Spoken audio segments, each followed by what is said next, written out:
You're listening to Let's Talk Macro. Brought to you by Bandhan Mutual Fund.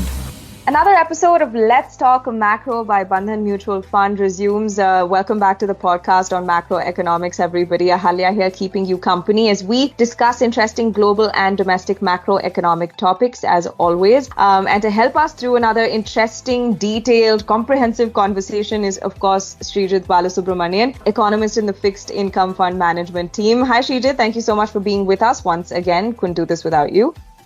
Hi, Leah. How are you? I'm good. And you've brought to the table a pretty unique conversation today, Sreejith. We're going to be looking at the Euro area, but also the UK. We've often discussed India, the global economy, particularly the US. In fact, in our last episode, and for everyone who hasn't heard it, please go listen to that because it provides a very important perspective on how the US economy is kind of affecting macroeconomics now. But yeah, we did talk about the data so far this year and, whether it suggests a hard, soft or no landing. Today, we're going to be talking about, of course, the other side of the coin, metaphorically so, the European economy, right? Central banks in various advanced economies are expected to embark on their interest rate cut cycle with differing starting points and magnitudes. And the European Central Bank, the ECB, is keenly being looked at for its signals and actions. So today, we're going to discuss the economic context in the Euro area and the UK, the progress in disinflation, what their central banks are thinking and their likely path ahead, and how it's going to differ with that of the US Fed. Sreejith, before we get into this, tell us a little bit about why you decided to talk about the Euro area and the progress being made there. Is it something that we need to keep a close eye on? Yeah, so actually the Euro area has been witnessing lower growth for quite some time compared to the US. And, a major part of the economic situation now across most of the world reflects what happened during the pandemic. The policy response to it, be it fiscal or monetary, in addition to, of course, the structure of the economy itself. Yeah. Now, we know from the US experience how heavy fiscal stimulus during the pandemic in the form of unemployment insurance and cash transfers, and then lack of consolidation of fiscal deficit to pre-pandemic levels thereafter created strong consumer demand and household savings. We've talked about this before. Overall, direct fiscal response in the Euro area, however, was much lower. Despite some divergence and challenges within the bloc, and this response was more towards buffering consumers from energy price rise. So this is the primary reason we see growth, wealth effect, and consumer demand being relatively lower here. Now, in terms of monetary policy, the ECB's deposit rate was already negative at minus 0.5% before the pandemic. So it didn't really cut rates further, unlike the Fed, which could cut its policy rate by 150 basis points to take it to zero at the first place. The Fed's balance sheet response, that is, increase, was also heavier and faster. In terms of composition too, if you look at it, the Fed resorted to more outright purchases of treasury securities and mortgage-backed securities, which pumped money into the economy, while the ECB relied more on targeted long-term refinancing operations, which were called the TLTROs, that provide conditional long-term financing to credit institutions, and then that stimulates lending to the real economy. So what I'm trying to essentially say here is that the fiscal stimulus was lower, and even the monetary policy response was a bit different in the Euro area in terms of the impact it had on private demand. The other difference in monetary policy is during the rate hike side, and that's important too, because in terms of the impact it had on the US and Euro area economies. The Fed started hiking rates in March 2022, and the ECB started 4 months later in July. The Fed hiked rates by about 525 basis points, while the ECB by 450 basis points. So the ECB effectively started a bit later and hiked a little lesser, but that is something which again depends on various factors. Right. Also, one important difference here is on monetary policy transmission based on the share of variable rate loans, and I think that's one very important difference that one needs to understand. And the Fed hiked by around 525 basis points, while the ECB hiked by 450 basis points. So the ECB started a bit later and hiked a bit lesser, but that is something which depends on various domestic factors, right? So in Europe, for example, the share of variable rate loans, particularly for mortgages, and therefore transmission is higher, versus the US where fixed rate 30-year mortgages are very common. Now, apart from interest rates, the ECB's balance sheet has decreased by around 28% from its peak in US dollar terms. If you see the latest numbers, as the TLTRO repayments have also happened. At the same time, the Fed's balance sheet has fallen only by around 17%. So both fiscal and monetary policies in terms of the immediate response to the pandemic and its reversal were more measured and timely in the euro area. And this difference in policy has contributed to the relatively lower growth in Europe. So this is, of course, apart from the more fundamental difference between the two economies in productivity and so on. Okay, I mean, that's a pretty valuable insight there, Sreejith. The fiscal and monetary policies in response to the pandemic and the reversal thereafter kind of driving this growth differential that we're witnessing now. But given these drivers, what is the kind of data we have seen recently coming out of Europe, specifically in the areas of growth, inflation? Could you maybe talk us through that? Sure. On inflation, headline growth in the euro area peaked above 10% sometime, I think, in October 2022. A few months after the peak in US inflation, because energy price dynamics in the euro area was more impactful, given higher imports and dependence on Russia. So goods inflation in the euro area peaked later and at a higher point, but thereafter the disinflation goods progressed quite well, and it is now very close to that in the US. Services inflation had also peaked later, but was much lower even then compared to the US. Again, the US faced much stronger consumer demand due to the fiscal stimulus we spoke about. Service inflation now in the euro area is around 4%, higher than pre-pandemic, and this could ease further, but it's still lower than the 5% that we're seeing in the US right now. And overall, if you see, headline inflation was around 2.4%, I think last month in April, in the euro area versus 3.4% in the US, and core inflation is also lower. And if you see by country also, inflation in France and Germany we eased to under 2.5%, while in Italy it is eased much more to around 1%. It's quite broad-based. That's on inflation. And second, on growth. First, we need to understand, the euro area is more reliant on manufacturing than the US. So the share of manufacturing in overall output is around, let's say, I think around 17% versus it's, 10% in the US. And the second thing is like a country like Germany has a major share in this. So 35% of the manufacturing output in the euro area is only from Germany. So as an economic and monetary union, the structure, the dependence and divergence among the member countries make it a very different growth story. In terms of data, again to your question, so we had euro area GDP growing by around 0.4% year on year in the March quarter that just went by, after growing, I think 0.1% in the previous two quarters. Credit growth has been slowing. Industrial production growth has been mostly negative for some time, and that continues. Manufacturing PMI has been in the contractionary zone for quite some time, and it is also sort of directionally moderated in the last few months. After some improvement we saw in the second half of last year. On the other hand, if you look at services side, so if you look at services PMI, for example, that has picked up in the last few months. Growth in retail sales value has been moderating, but volume growth, although it's been negative for a while, has sort of directionally improved and in fact turned positive in March. So this is true even if we exclude auto and fuel and so on. So the volume growth is looking pretty okay of late. Consumer confidence has moved up a bit. So the overall picture is quite mixed, with services doing most of the lifting. Okay, so from that, we can sort of surmise the, progress on disinflation and economic growth are likely bottoming out, although primarily led by services. But given, these two factors, Sreejith, I think it's also important for us to consider the labor market, especially, in our US conversation, we spoke in quite a bit of detail about the labor market and the situation there. So how is the European area labor market performing? How has it evolved? Is it still tight? And what is that market's impact on inflation currently? Yeah, I'm actually glad you asked about the labor market, because it's very closely linked to the services sector we just spoke about. So services by definition is less capital and more labor intensive. So services doing okay means labor market is getting some support, which has been the case. At the headline level, if you see, the unemployment rate has fallen to well below pre-pandemic levels, but at the same time, job vacancies of late across sectors have moderated. Wage growth was less than expected in the December quarter, and this could move on further too. So overall labor market tightness is in fact easy. Now, there are some important aspects here. One is labor productivity growth, which has been quite low in the Europe. So if that continues to stay low, unit labor costs, so often defined as the ratio of compensation per employee to labor productivity. So unit labor costs will be high if productivity is low, and that's not good. Second is how much of the growth in labor costs gets absorbed by companies in their profit margins. Now, this is again more important in the services sector and probably matters more in the near term for further progress on disinflation. You know what, Sreejith? I think in this conversation, you've also suddenly revealed the secret to why everyone's always being made to be productive.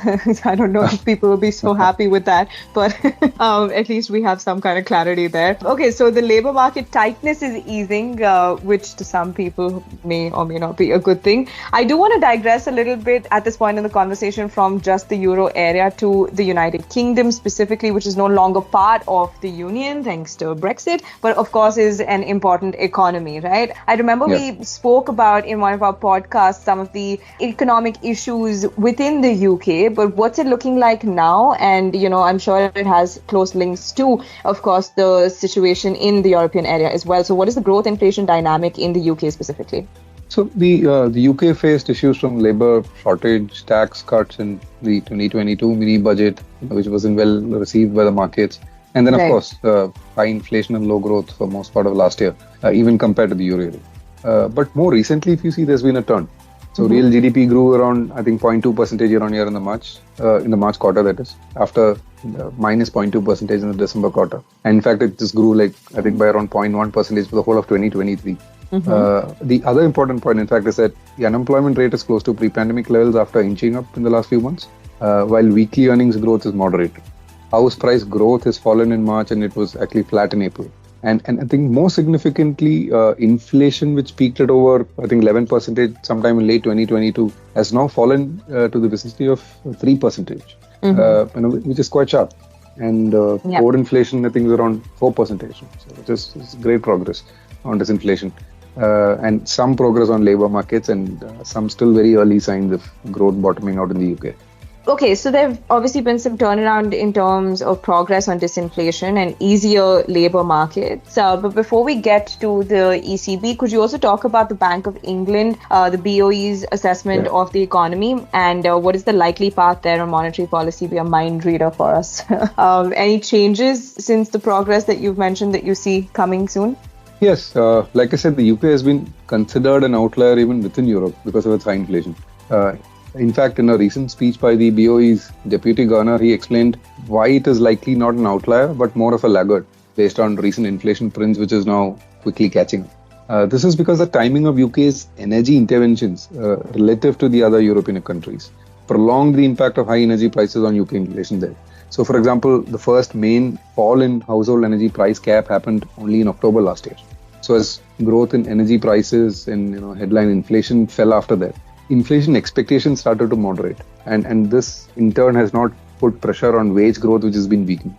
Even the preferred measure of job vacancies to unemployment ratio is now at pre-pandemic levels.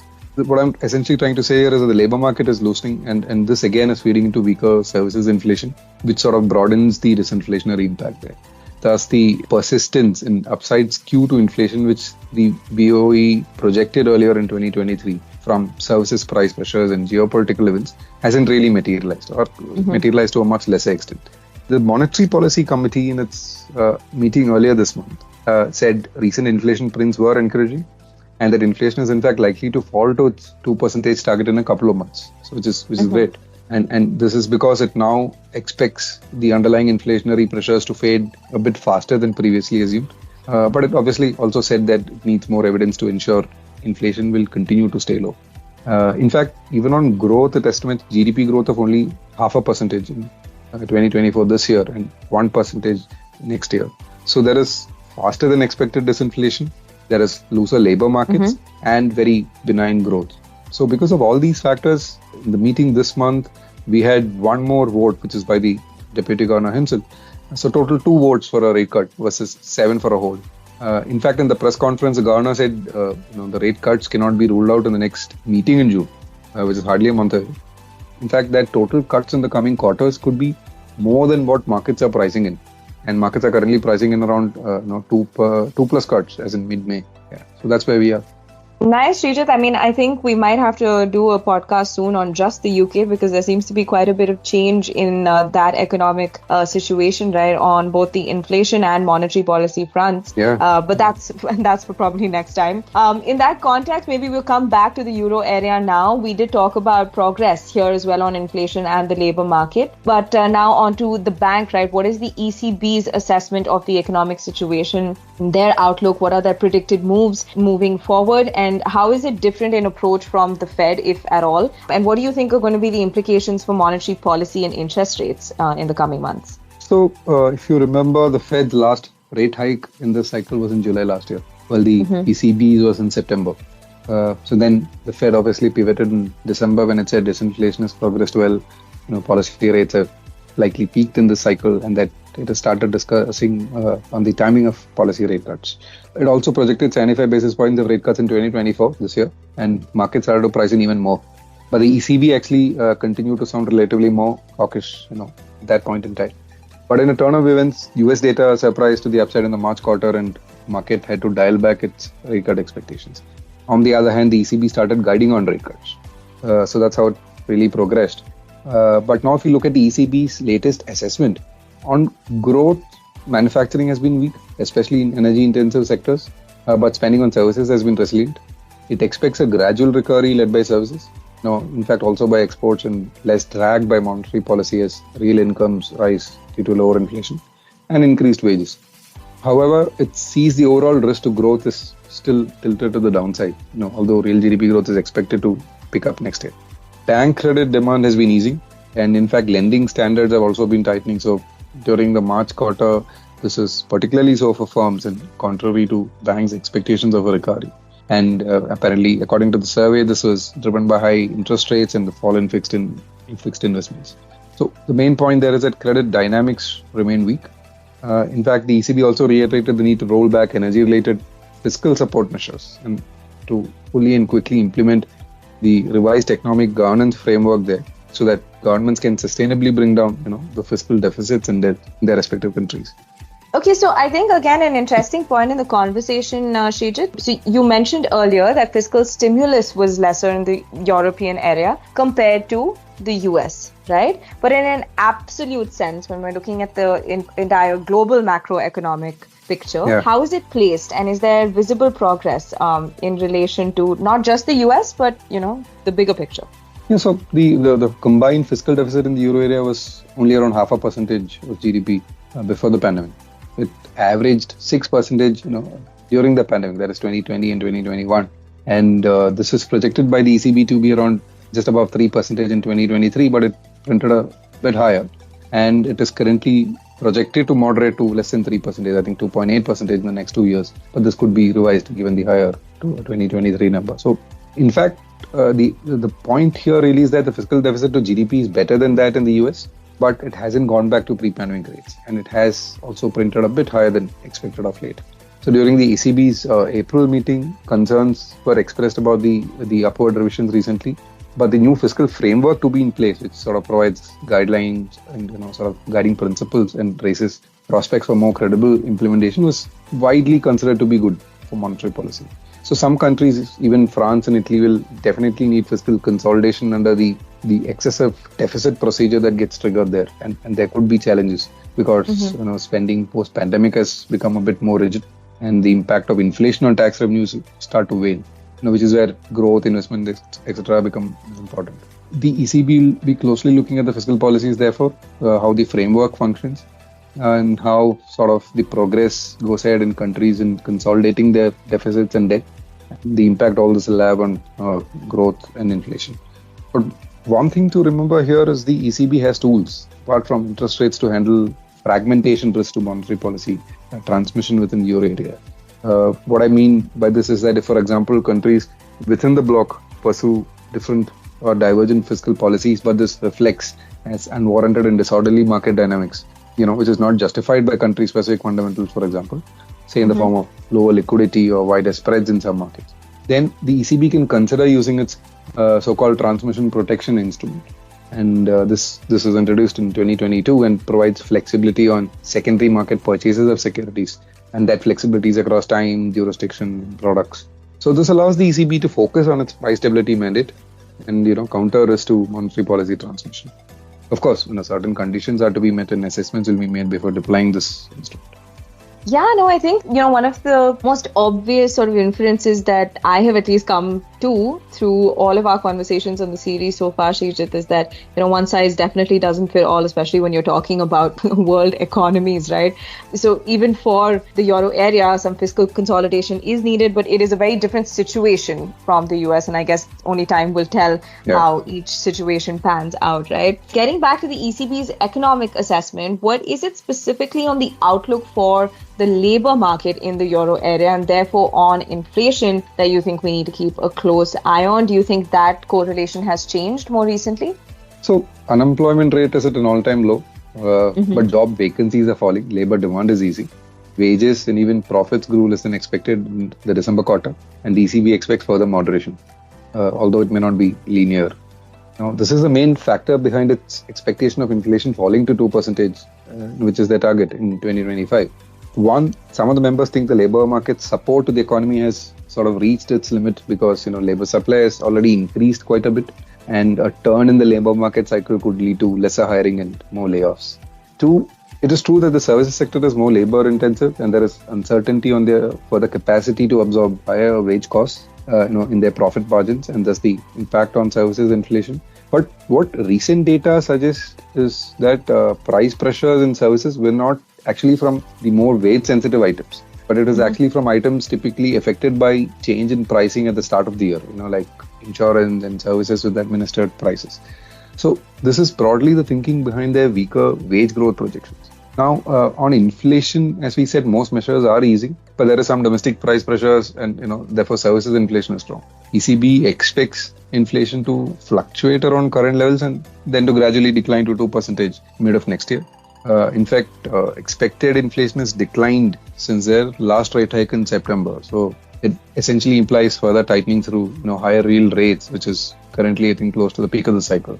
So it now thinks there could be a risk of inflation expectations, in fact, becoming unanchored to the downside if the current weak growth persists. So what they essentially, what they're trying to say is the risk of undershooting the inflation target and slowing down growth is now seen to be at least as high as the risk of overshooting the target in the medium term. So there's more balance. So it now considers the risk of doing too much to tame inflation at par with that of doing too little.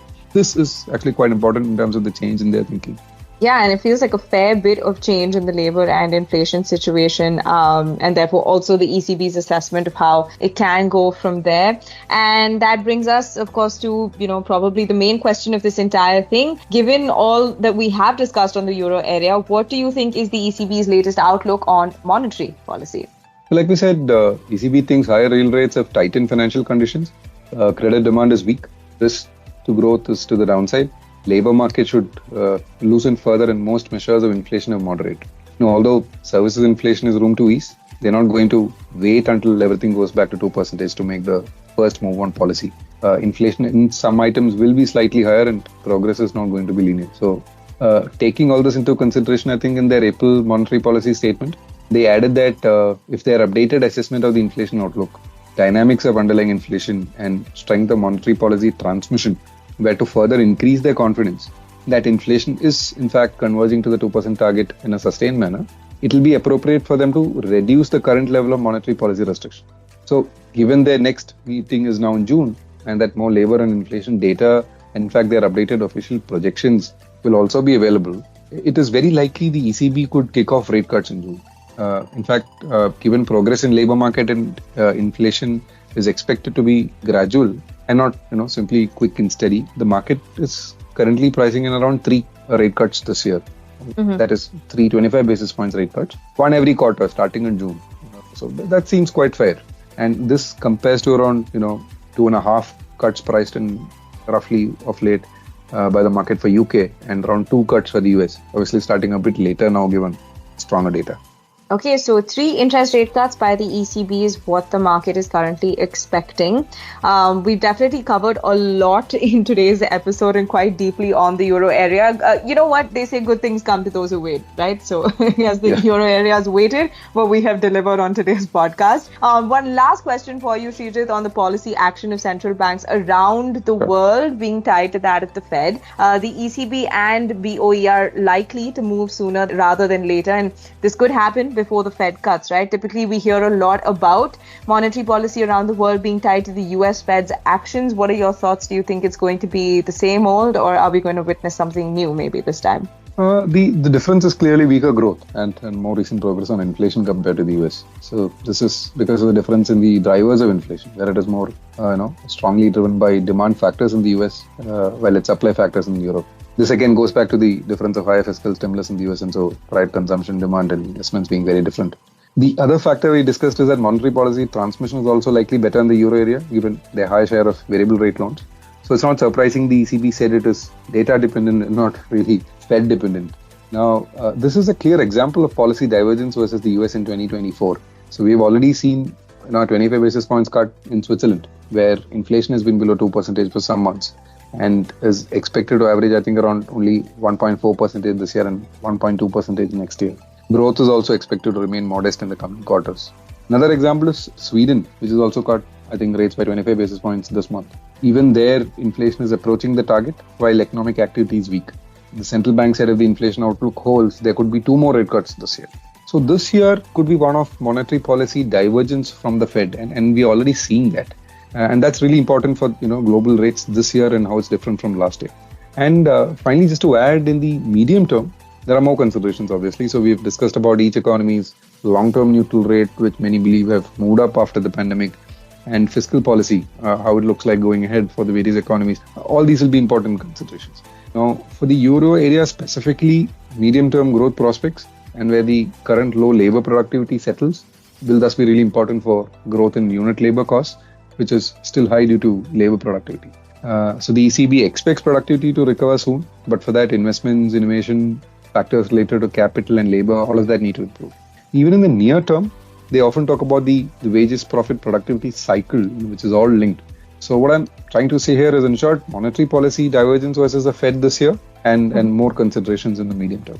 Okay, fantastic. Well, I think that wraps a pretty neat bow on today's conversation, Sreejith. Thanks always for being with us and being our guiding light, in the world of macroeconomics. No, I do want to say, it kind of feels like we are at the start of a new season, right, of one of our favorite shows, which is, at least on Let's Talk Macro, the global economy, because it does feel like we're at a turning point in many different ways, and different economies are going to be responding quite differently. It's going to be interesting to see who performs the best. I guess we'll be talking about that as well on the podcast.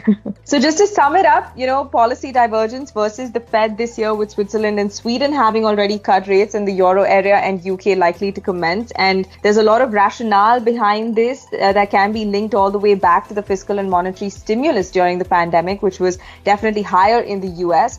We do see, however, that in the economic situation now, in the form of relatively slower growth, private consumption, credit demand, and progress in wage growth, and finally, of course, inflation, the underlying dynamics of which are quite different from that in the US.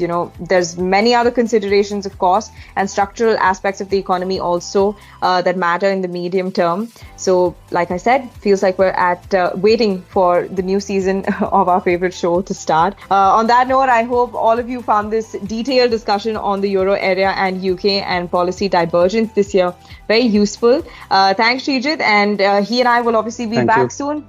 With another episode of Let's Talk Macro. Until then, bye-bye. Mutual fund investments are subject to market risks. Read all scheme-related documents carefully.